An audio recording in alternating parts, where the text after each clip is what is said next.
What's up gamers, Dreamcastguy here, coming at you today with my brutally honest review of the Resident Evil 3 Remake, because as much as I love this game, it has some huge problems that need to be talked about. Now, if you've subscribed in the last year, I'm sure you know this, but my favorite game of 2019 was the RE2 Remake. This is a game that managed to sort of reinvent the idea of survival horror and giving us a lot of big spooky monsters and great frights. It is a game that is undoubtedly a masterpiece. So as soon as we started hearing the first rumblings of a Resident Evil 3 remake, of course I was excited about it. These are the games I grew up with and worshipped as a child, so seeing them coming again, but now in a fresh new HD style, of course I'm hyped. But the thing is, the Resident Evil 3 remake is different in ways that I don't think I really like. It has so much just cut content, and it's so short that you never get a chance to truly appreciate it. Now, if you've never played the Resident Evil series,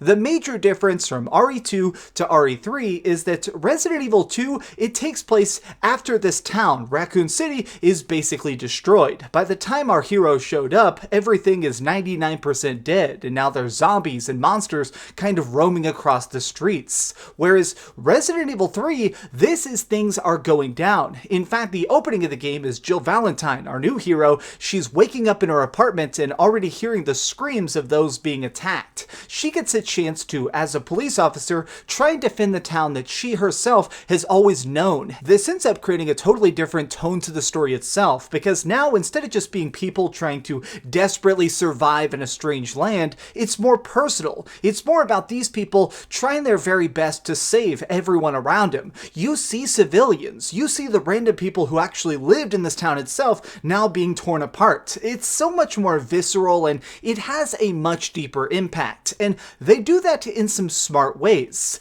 Definitely, the very best part of the Resident Evil 3 remake is the times where it decides to kind of just show you the Raccoon City as a character. Like, there was a time where I came from an underground tunnel, and in front of me was this beautiful sweeping skyline where I can see all these nice points of interest in this little cool creek right in front of me. It's this little gorgeous river, and at the time, there's no blood, there's no gunshots, there's no screams. Instead, I get a chance to really take in the fact that people lived here. This is an actual universe where people are trying their best to try and just have a normal life, and it's now been completely disrupted by the evil company Umbrella and their treacherous T-virus. I like that Resident Evil 3, it clearly respects the town. It wants to make sure that we, as the characters, are invested in it. We want to try and save people and do the best to beat the game itself because, hey, this is a chance to try and make Raccoon City a little bit of a better place. That does bring me to the biggest shift to the game itself, what they've done that makes this feel so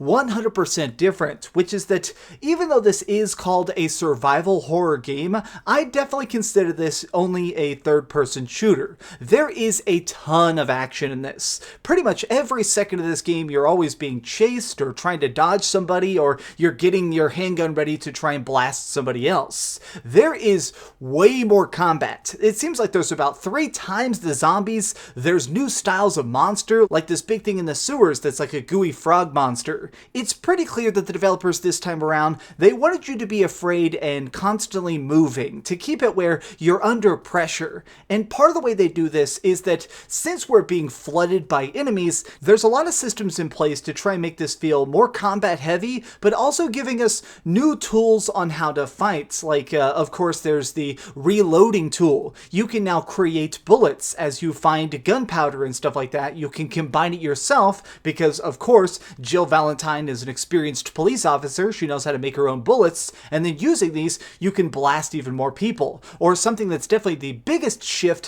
which is the dodge mechanic. Now, these things both existed in the original version of Resident Evil 3 back on PlayStation 1 and Dreamcast, but here, they're much more fleshed out. You can now try and skip out of the way of enemy attacks, and to be quite honest, once you get good at this, it is incredibly overpowered. Like, here's one of the random boss fights. This isn't a spoiler, it's pretty early on, and I can beat it without taking a single hit because I've learned how to dodge properly. It's pretty easy to just slide out of the way of any attack and make sure I never ever get hurt. It's kind of weird to think that I can take on some of the scariest and massive monsters throughout this town, and usually I end up completely fine and never even get a scratch, because dodging it's definitely something that can be so easily abused.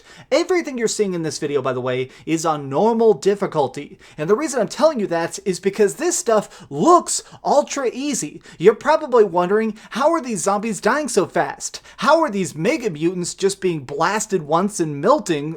Well, that's just the game. It's just super, super easy. This is one of those rare times where I definitely think that the first playthrough, if you're up for it, put it on hard. You will have a better time and definitely get more frights out of it if the zombies are actually intimidating. It may sound like I'm being overly negative here, but I just want to make it clear I still had a ton of fun in this game. It's nice to get a chance to run around and fight stuff and play as both of the characters, Carlos and of course Jill Valentine. It's so different, it's so fresh, and it still manages to be so tight. I like the fact that every time I'm aiming my gun at a target's head, or every time I go into a new location and I'm trying to get my bearings, this game, it really manages to make those tiny moments feel important. There's a really juicy weight to everything that I really ate up. I mean, I love the environments, I love the new graphics, I love that they managed to do so much to kind of give this such a gritty, lived-in feeling that absolutely works. But this does bring me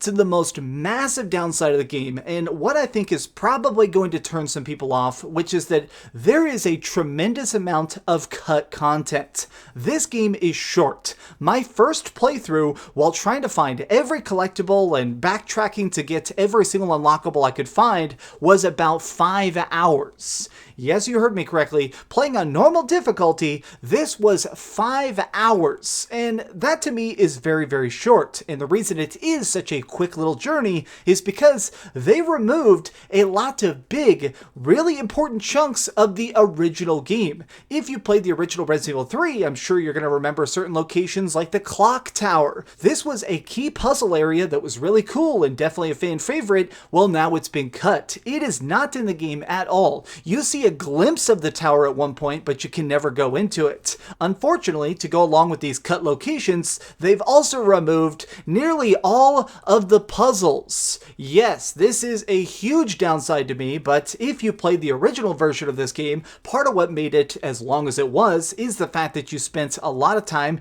just scratching your head and trying to figure out some pretty tough little brain twisters. But this time around, nearly all of them have been removed. This is a pure action game that has very little things of you trying to just figure out problems. Instead, it's just, hey, there's a monster, shoot that monster, run to the next monster. There's so much in this game that's done right, but there's still just so much that's removed. Like, even the fact that it doesn't have Mercenaries mode. I loved Mercenaries mode. This was a thing in the original that let you run around and kind of blast zombies again and again. It didn't really have any connection, and it let you just play the game with good weapons and good characters, and it just was totally disconnected. It wasn't canon, it was a thing that was in the game purely for fun. And now they've removed Mercenaries, instead given us a multiplayer spin-off inside the game called Resistance. And while this is fun, I did an entire separate video about that, it doesn't really kind of replace the hole in my heart that was originally Mercenaries. So this brings us to the biggest issue of all, and definitely the thing that's surprising to me that they got wrong, but Nemesis, I'm just gonna say it, this is gonna sound mean, they ruined Nemesis. This guy is supposed to be a creepy juggernaut, a creature that's just so supernatural in his strength that he's unkillable in fact. The version of Nemesis in this game is a freaking joke. First of all, he only appears during scripted events. He doesn't just hunt you randomly the way he did in the original version of the game, and he definitely doesn't do it the same way we had it in the Resident Evil 2 remake with Mr. X just popping up and trying to screw you over. Nemesis is hilarious. He is so badly programmed. He basically walks in straight designed paths to try and hunt you down, and you can so easily just break him. Like at one point, Nemesis was trying to track me in this market square, and I discovered that he would not walk into buildings. He would just stare at you. This is a random toy store, and when I walked in there, he would just give me a really dirty look like he he was upset through the windows, but he would not walk in. He wouldn't punch stuff, he wouldn't throw objects at me, he would literally patiently wait outside like he's just some dude being like, okay honey, finish up your shopping. This is so dumb, and it really aggravates me because Nemesis, the reason he was so famous in the first place is because he was unkillable. He was a monster that was just so terrifying, and he never stopped. He was truly relentless. Another thing is that makes it super dumb, every time you actually stun Nemesis, he drops weapon upgrades, which means each time you try and defeat him, which is hilariously easy, one explosive will knock him over, you end up getting even stronger. After a couple hours into the game, I started to genuinely look forward to when we had Nemesis show up because he's just so simple, and every time I defeated him, I would get an even bigger and crazier gun. It's so dumb that this guy, who's on the front of the box and is marketed as this crazy titan of chaos, and he's a joke. I am so disappointed that they decided to downgrade what is arguably the very best part of Resident Evil 3. Despite the problems I have with this game, I still had a blast. I still had some great times with it. It still just feels like, unfortunately, they didn't get it right. These are issues that can't even be patched. This is a fundamental misunderstanding of what makes Resident Evil so fantastic. Okay, so we've heard some good and we've heard some bad, but let's go over the ratings board and put a big number on it. I am giving the Resident Evil 3 Remake a 7 out of 10. How did Capcom manage to screw this up? I mean, they so perfectly nailed the just general aesthetic and controls and every aspect of the Resident Evil 2 remake, and now they've kind of dropped the ball. If you are a huge fan of Resident Evil already, yeah, pick this up. It's interesting. I'm having fun with it, but I don't think that it's for everybody. This is a game that's probably best if you get it on sale.